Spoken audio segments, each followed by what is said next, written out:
Electric dipole moment ये क्या होता है?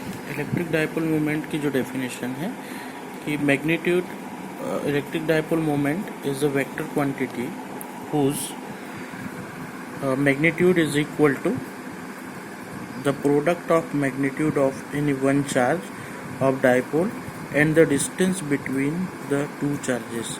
मतलब जो मैग्नीट्यूड है चार्ज की, तो उसमें जो है एक मैग्नीट्यूड और उनके दोनों के बीच की डिस्टेंस, तो P से इसको डिनोट करते हैं।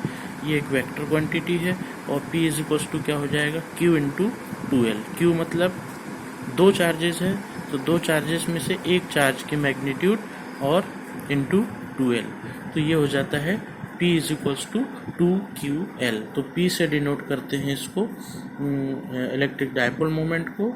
इसकी SI यूनिट क्या हो जाएगी? Q की जो है कूलॉम है और L की जो है मीटर है, तो कूलॉम इंटू मीटर। तो electric dipole moment is a vector quantity whose direction is from negative to positive charge. और डायरेक्शन क्या होती है इसकी?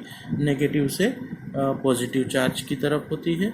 इन the vector form it can be represented expressed as P is equals to Q into 2L। इस type से ये हो गया आपका डायपोल मोमेंट। दूसरी चीज़ डायमेंशनल फार्मूला। तो डायमेंशनल फार्मूला जो हो जाएगा इसका P is equals to 2QL का, ये हम यहाँ से बना सकते हैं डायमेंशनल फार्मूला। और इसकी बात करें हम डायपोल मोमेंट की, तो इसको हम P से डिनोट करेंगे। P इज इक्वल्स टू क्या हो जाता है?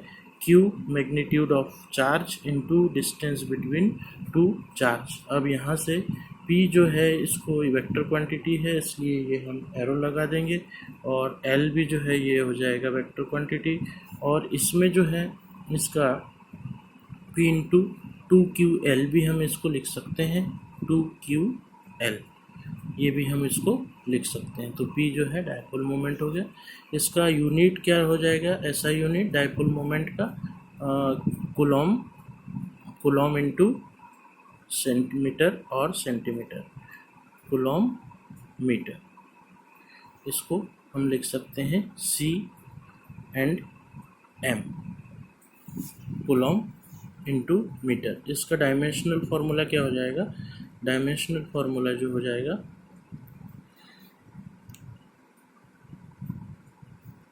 डायमेंशनल फार्मूला आप बना सकते हो यहाँ से। Q का क्या रहेगा इसमें? चार्ज का, चार्ज जो रहेगा इसमें A इंटू टी रहेगा। A इंटू टी कहाँ से आया? क्योंकि आपको पता है एम्पियर जो रहेगा, एम्पियर जो करंट जो रहता है वो क्या रहता है? करंट आपका चार्ज अपॉन टाइम।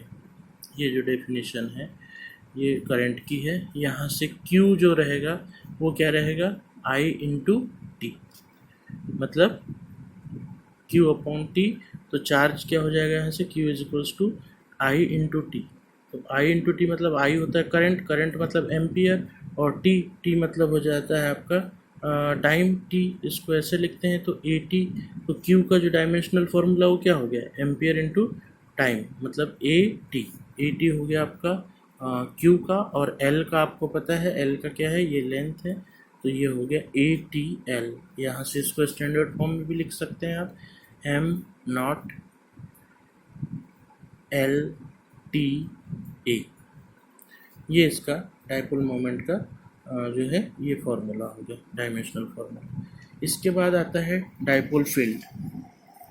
यहाँ दो क्वेश्चन बहुत इंपॉर्टेंट बनते हैं डायपोल फील्ड का, कि due to electric dipole the intensity of electric field at a point can be determined in two standard positions.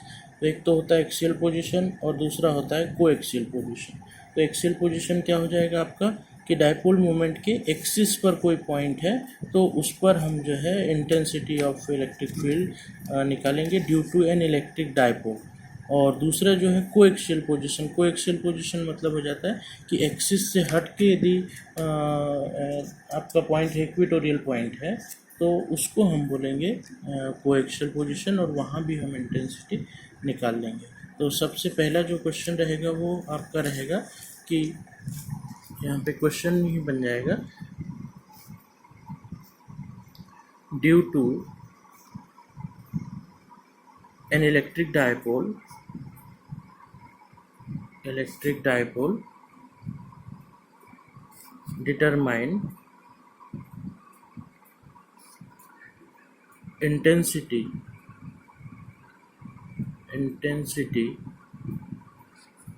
of electric field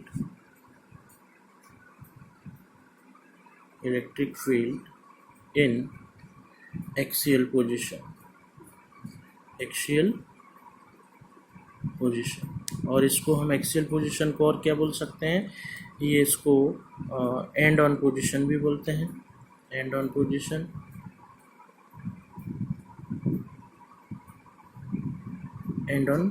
भी बोला जाता है इसको। दूसरी चीज़ एक्सियल और एंड ऑन पोजीशन। तो अब ये कैसे, इसका डायग्राम कैसे बनेगा, हम इंटेंसिटी अब इसमें फाइंड कर रहे हैं। तो इसका इलेक्ट्रिक डायपोल बनाएंगे और इलेक्ट्रिक डायपोल के एक्सिस पर हम जो रहेगा वो एक पॉइंट P ले लेंगे और उस पर हम इंटेंसिटी फाइंड करेंगे। तो आपको पता है जो इलेक्ट्रिक डायपोल होता है वो क्या है, ये -q ले लिया आपने यहाँ पर, और A पॉइंट पर ये जो है ये A हो गया, ये B हो गया। A पॉइंट पर आपने ये +q ले लिया और B पे आपने -q ले लिया। ये इसका मिड पॉइंट हो गया O, ठीक है, ये मिड पॉइंट हो गया O।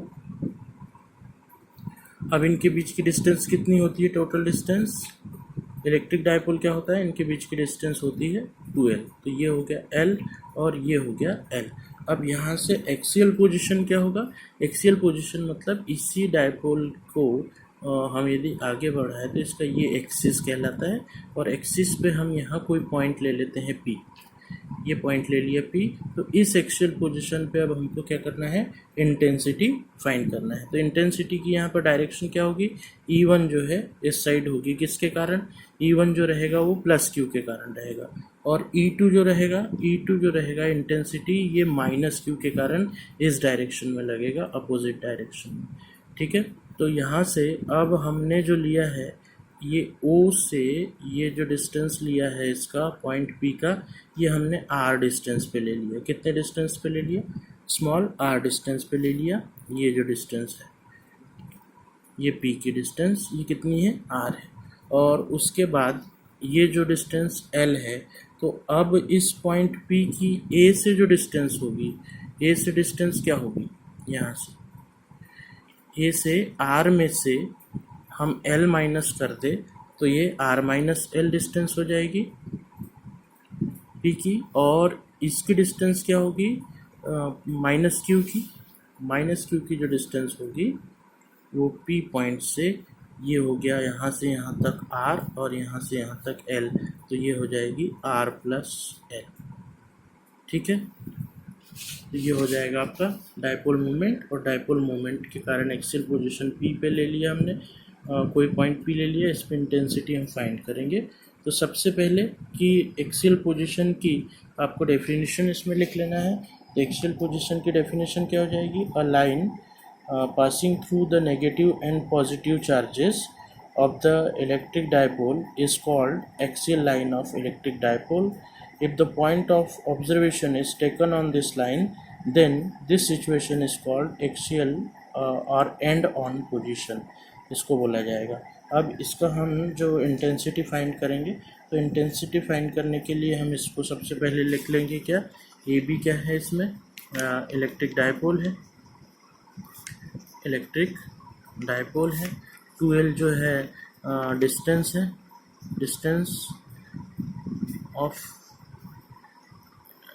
इलेक्ट्रिक डायपोल, P जो है कोई पॉइंट है, P पॉइंट ऑन विच